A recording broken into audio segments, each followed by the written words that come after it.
నాగేశ్వర్ గారు మరి కాసేపట్లోనే ఒక 4 నిమిషాల్లో కౌంటింగ్ ప్రక్రియ షురూ కాబోతోంది. సో ఇందాక మనం ఎగ్జిట్ పోల్స్కి సంబంధించి మాట్లాడుకుంటూ ఉన్నాం. సో ఇండియా టుడే ఇచ్చిన ఎగ్జిట్ పోల్స్లో కూడా ఇప్పుడు సాధారణంగా ప్రస్తుత రాజకీయ పరిస్థితుల్లో 1%, 2% తేడాతో అధికారంలోకి వస్తున్న ఈ రోజుల్లో ఇండియా టుడే రిలీజ్ చేసిన ఎగ్జిట్ పోల్స్లో ఇటు ఎన్డీఏ కూటమికి కావచ్చు లేకపోతే వైఎస్ఆర్సీపీకి ఈ ఓట్ల వ్యత్యాసం అనేది చాలా ఎక్కువగా చూపిస్తూ ఉన్నారు. టీడీపీకి వ్యత్యాసం చూపెట్టలేదు, మీరు అన్నట్లు వైసీపీకి కూటమికి చూపెట్టారు. అవును, ఇప్పుడు వైసీపీకి 44% ఓటింగ్ ఇచ్చారు, 42% టీడీపీకి ఇచ్చారు, 6 to 7% మీకు జనసేనకి ఇచ్చారు, 2% బీజేపీకి ఇచ్చారు. అంటే 42 + 7 49 + 2 51 కూటమికి ఇచ్చారు. అటు 44 వైసీపీకి ఇచ్చారు. అంటే 7% డిఫరెన్స్ ఇచ్చారు, ఎక్కువలే. సో అదో 15%, 20% ఇయ్యలే. పార్లమెంట్ ఎలక్షన్లో కొంత ఎక్కువ ఉంది ఇంకా. సో ఇందులో మీకు ఇంట్రెస్టింగ్ స్టాటిస్టికల్ ఎర్రర్ చెప్తాను. ఇప్పుడు 44% TDP, 44% YCP, 42 TDP, 6 to 7% Janasena అన్నారు. మీకు కడపలో, కర్నూలులో, అనంతపురంలో 6 to 7% ఉంటుంది ఆ టీడీపీ జనసేనకు.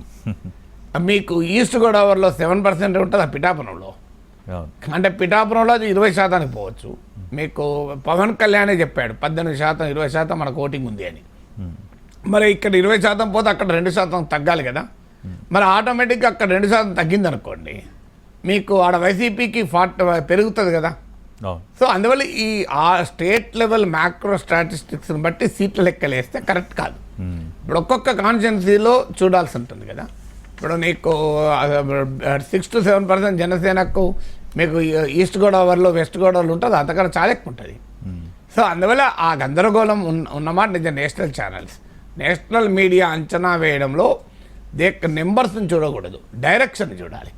డైరెక్షన్ వరకు కూడా ఇండియా టుడే డైరెక్షన్ ఏమో కూటమి గెలుస్తుంది, మీకు టైమ్స్ నౌ డైరెక్షన్ ఏమో వైసీపీ గెలుస్తుంది. సో ఈ తేడా మాత్రం చాలా విచిత్రమైన వేరియేషన్ ఉంది. ఇది డే 1 నుంచి ఉంది. మరి వాళ్ళు ఒకే జనంలోకి వెళ్ళారు, కానీ వీళ్ళ శాంపుల్, మరి వాళ్ళ శాంపుల్, వీళ్ళ అంచనా.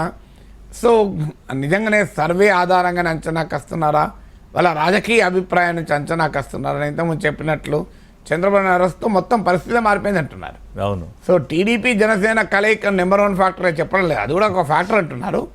అన్నిటికన్నా ముఖ్యమైన ఫ్యాక్టర్ చంద్రబాబు నాయుడు అరెస్ట్ అంటున్నారు.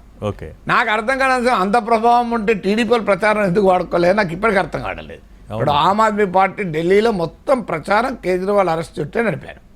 వాళ్ళు ఏం లేదు, జైల్కో బదలా ఓట్స్ దేంగే అంటే జైల్లో పెట్టినందుకు ప్రతీకారాన్ని ఓటుతో తీసుకుందామనే స్లోగన్. మీరు తెలుగుదేశం వాళ్ళు ఆ స్లోగన్ ఇచ్చారు ఇక్కడ. అంటే జైల్లో పెట్టినందుకు జగన్ సంగతి తేలుద్దామని. జైలుకు చంద్రబాబును జైలుకి పంపిన జగన్ ఓటుతో బుద్ధి చెప్దామన్నారు ఎక్కడన్నా. అసలు మీకు అది చంద్రబాబు అరెస్ట్ మీకు ఆ టైం మినహా సీరియస్ ఎలక్షన్ క్యాంపెయిన్ వచ్చాక అది పెద్ద ఇష్యూ లేదు అసలు. టోటల్గా అసలు రాజధాని ఇష్యూనే లేదు కదా. మీరు అమరావతి పైన రెఫరెండంగా ఎలక్షన్ తీసుకొచ్చారు చంద్రబాబు నాయుడు, మొత్తం దాని భూమి చుట్టే కదా తిరిగింది గుండ్రంగా. ల్యాండ్ టైటిలింగ్ యాక్ట్ చుట్టూ, మీకు సూపర్ 6 అంతకుముందు సూపర్ 6 చుట్టూ, లేదంటే జగన్ సైకో. ఇదే కదా అసలు నీ క్యాపిటల్ ఎక్కడ ఉంది?